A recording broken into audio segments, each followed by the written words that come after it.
So welcome to today's show where the question is, how do I negotiate successfully so I get a good deal? So tip one is not to try and get a good deal for you. Tip one is to think about what the good deal looks like for everybody. A happy life, a good set of circumstances for you is almost always going to revolve around a good set of relationships where both sides of any relationship feel like they're being treated fairly and they're getting some value from the relationship. Anytime you win in a negotiation, there's a very good chance the other person is going to feel like they lost, and that's going to breed some kind of resentment. Be careful what you ask for, what you dream for. If you go hard in a negotiation and you negotiate a very good settlement for you, that one that's not so good for the practice, you have to be able to deliver on it. If you're not capable of working at the level, the sustained level that's going to generate the sort of revenue to fund your salary, and you've negotiated a big salary, that's going to be okay for a while, but guess what? You're going to come under pressure to perform, and you may become a very expendable part of the practice machine because you've just priced yourself out of the market.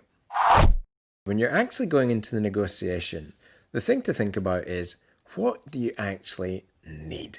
What would you be happy coming out of this negotiation with? So that's step one. And you want to think about, from the opposite side of the table, what might they be happy with coming out from the other side of this negotiation? If you can have both of those things in mind and you can see some overlapping way to make that happen, that's a really powerful grown-up way of approaching a negotiation. There are really three ways people negotiate. They negotiate like the bully, and they go in and yell and tell people, make ultimatums, demands, ask, you're going to give me this or I'm going to have a tantrum, which is also how babies negotiate, right? So don't do that.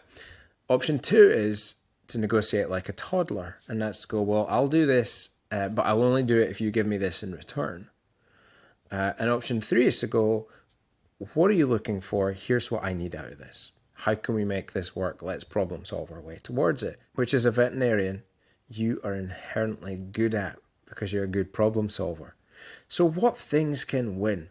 My advice to you is you should be able to negotiate a package that is fair for you. And fair for you, you should have in mind what your longer term objective is, or even your medium term objective is in your career and in your life.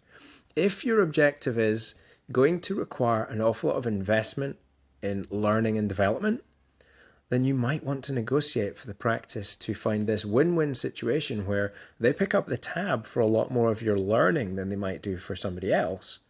But in return, you're willing to commit to the practice and work for a salary that perhaps you might not think is exactly the right salary, but you're going to get your objective because they're completely committed. And as you grow and as you start adding value, then you can start discussing salary increments at that point because you become worth it.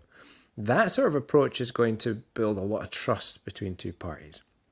If your objective is to have a better work-life balance, then it may be that there's a full-time job somewhere being offered and that maybe you don't fit that. Maybe it's a great culture fit. Maybe you're a great values fit for this practice, but you don't want to break yourself. You actually value having a little bit of balance in your life, integration between work and life more than some of your colleagues might. Well, that's fine. That's you. You do you. But make that point and promote your idea. If you don't float your idea, it's never going to get considered. So is there someone else that could do the other half of the job? Are there other benefits the practice hasn't really thought about in that perhaps there's more flexibility? Are you willing, when the other half of that job share goes on holiday, to pick up those days for the week that they're away? How could you make it work? I think when everybody goes into a negotiation with the mindset of, here's what I'd like to achieve, how can I make this work so we both win? Then what you're going to get to on the other side of that negotiation is a far healthier place with a much stronger relationship and this shared value of we're trusting each other to look out for each other's interests. We're going to get to a better place. So there you go. There's three tips. Be a little bit careful what you wish for.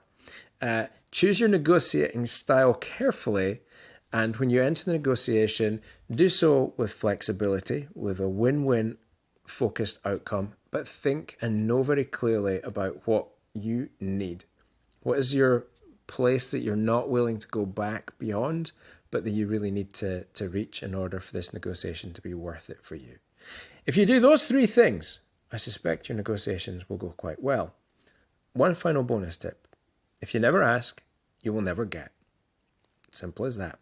A lot of you are too shy to ask. A lot of you don't know your own value. A lot of you overestimate your own value as well a little bit. Okay, so it helps to know some numbers, but if you don't ask, your employer never has the chance to say yes or no. And at the very least, they've had the chance to consider, they've heard what your needs look like. And if they can't afford, or they don't feel like this is the right moment, then great, you have just built a pathway through a development plan. You know what your next question is under those circumstances? Okay, so if you can't do it now, what needs to happen between now and then so that can be possible? What do I need to achieve, or what does the business need to achieve to make that a reality? It is possible to make your dreams come true. You just have to be willing to work flexibly and engage that great brain of yours to make it happen. All right, so let me know how you get on in your next negotiation, and let me know what the outcomes were. And maybe you've got your own tips. If you do, please feel free to share them, DM me, leave your comments below the video. Until next time, be safe, be well, and be happy.